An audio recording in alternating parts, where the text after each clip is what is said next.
Hi friends, welcome to news pocket. హిందువులు ఎప్పుడు పండుగలు చేసుకున్నా వాటిపై విపక్షాలు ఎప్పుడు ఏడుపును ప్రదర్శిస్తూనే ఉంటాయి. మనం దీపావళి చేసుకున్నా, హోలీ చేసుకున్నా, ఇతరత్ర ఎటువంటి పండుగలు చేసుకున్నా ఏదో ఒక రకంగా మన పండుగలను విమర్శించేందుకే తొలి ప్రాధాన్యతనిస్తాయి. అదేవిధంగా తాజాగా యూపీ విపక్ష నేత అయిన అఖిలేష్ యాదవ్ సైతం ఇలాంటి వ్యాఖ్యలే చేశారు. అయోధ్యలో మనందరికీ తెలుసు, హిందువుల అందరికీ ఆరాధ్య దైవమైన శ్రీరాముడు పుట్టిన స్థలం అది. అటువంటి స్థలంలో యూపీ ప్రభుత్వం ఇప్పుడు పెద్ద ఎత్తున దీపోత్సవాన్ని నిర్వహిస్తుంది. ఈ దీపోత్సవం కార్యక్రమంపై అఖిలేష్ యాదవ్ కొన్ని కీలక వ్యాఖ్యలు చేశారు. అదేమిటంటే, ఇన్ని దీపాలు మీరు ఎందుకు పండుగకు వేస్ట్ చేస్తూ ఉన్నారు, దీనికి నూనె వేస్ట్, లేదంటే దీపాలు వేస్ట్, ఈ విధంగా చెబుతూ ఉన్నారు, ఈ విధంగా వేస్ట్ చేస్తూ ఉన్నారు. మీరు ఒక్కసారి క్రిస్టియన్ మతాన్ని చూస్తే క్రిస్టియానిటీకి ఎక్కువగా ప్రపంచవ్యాప్తంగా లైట్స్ అవి ఉపయోగిస్తారు కదా, ఆ విధంగా మీరు లైట్స్ ఎందుకు ఉపయోగించరు, నూనె ఎందుకు వేస్ట్ చేస్తూ ఉన్నారు, పేదల ప్రజల పన్నులను ఎందుకు వేస్ట్ చేస్తూ ఉన్నారు అనే విధంగా కొన్ని అనుచిత వ్యాఖ్యలు చేశారు. దీంతో యోగి ఆదిత్యనాథ్ అయోధ్య దీపోత్సవం కార్యక్రమం వేదికగా ఫైర్ అయ్యారు. విపక్షాలపై విరుచుకుపడ్డారు. ఆ పార్టీలో వ్యవహరిస్తూ ఉన్న ద్వంద్వ వైఖరిని అక్కడే ఎండగట్టారు.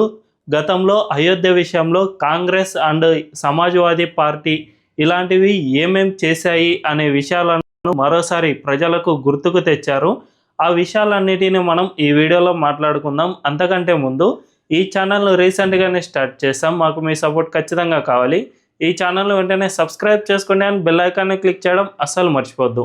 ఇక డీటెయిల్స్లోకి వెళ్తే, మనందరికీ తెలుసు, అయోధ్య రామాలయంని సాధించుకోవడం అనేది 500 ఏళ్ల సుదీర్ఘ పోరాటం తర్వాత ఈ కళ సాకారమైంది. అది కూడా ఈ దేశంలో మెజారిటీగా హిందువులు ఉన్నా కూడా న్యాయబద్ధంగా మాత్రమే పోరాటం చేశారే తప్ప ఎక్కడా కూడా మెజారిటేరియన్ విధంగా వ్యవహరించలేదు. ఇతర దేశాల్లో అయితే ఏ మతం మెజారిటీగా ఉందో ఆ మతం చెప్పినట్లు ప్రభుత్వాలు నడుచుకోవాల్సి ఉంటుంది. కానీ మన దేశంలో మాత్రం హిందువులు ఆ విధంగా ఎప్పుడూ పాల్పడలేదు. జస్ట్ అహింసా మార్గంలో మాత్రమే పోరాటం చేశారు. మనందరికీ తెలుసు, మన దేశంపై ఎన్నో విదేశీ దండయాత్రికులు దాడులు చేశారు. మన దేశంలో వారి రాజ్యాలను ఏర్పాటు చేసుకున్నారు. ఈ సమయంలో ఇక్కడ కల్చరల్ డిస్ట్రాయ్కి పాల్పడ్డారు. మన దేశంలో ఎక్కడా కూడా సాంస్కృతిక వారసత్వ సంపద అనేది ఉండకూడదు. వాటన్నిటిని డిస్ట్రాయ్ చేస్తే మన భారతీయులు వాళ్లకు బానిసలుగా మారిపోతారు అనే ఆలోచనలో భాగంగా మన దేవాలయాలను ఎన్నింటినో ధ్వంసం చేశారు.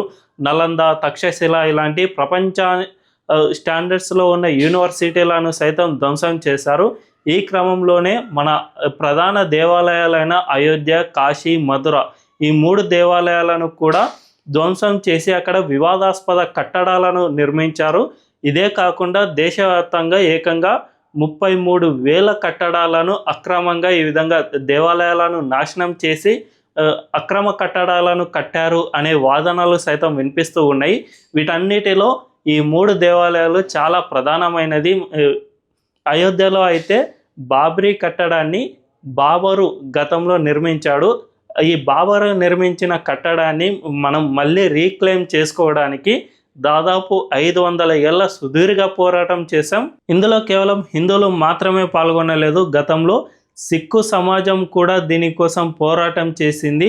అందరికీ మర్యాద పురుషోత్తముడైన శ్రీరాముడి కోసం సిక్కులు కూడా ఎన్నో పోరాటాలు చేశారు. బ్రిటిష్ కాలంలో చాలామందిని వెళ్ళగొట్టి అక్కడ భూమి పూజను సైతం సిక్కులు నిర్వహించారు. అక్కడ యజ్ఞాలు, యాగాలు సైతం చేశారు. సో ఈ విధంగా మన దేశానికి గౌరవ సూచకమైన శ్రీరాముడి కోసం అనేక మంది చేసిన పోరాట ఫలితమే ఇప్పుడు అయోధ్య రామాలయం.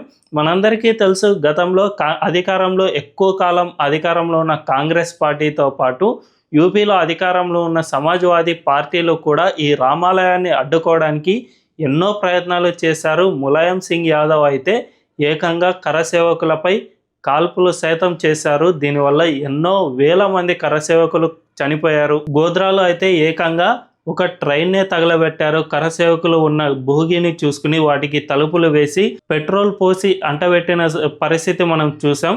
సో ఇన్ని చేసినా కూడా హిందువులు ఎక్కడా కూడా హింసకు పాల్పడలేదు.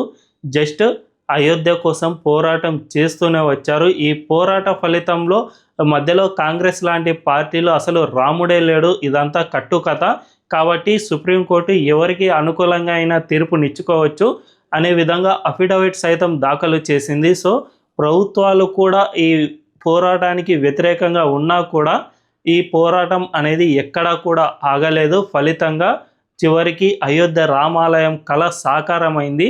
ఈ కళ సాకారమైన తర్వాత అయోధ్యలో భవ్యమైన రామ మందిరం నిర్మాణమైంది. ఈ రామ మందిరం నిర్మాణం జరిగిన తర్వాత అక్కడ హిందువులు పెద్ద ఎత్తున దీపోత్సవాన్ని నిర్వహిస్తూ ఉన్నారు. ఈ సంవత్సరం ఏకంగా 2,70,000 దీపాలను అంటించారు. సో ఇంత పెద్ద దీపోత్సవాన్ని జరుపుకోవడం అంటే చాలా కన్నుల పండుగగా ఉంటుంది.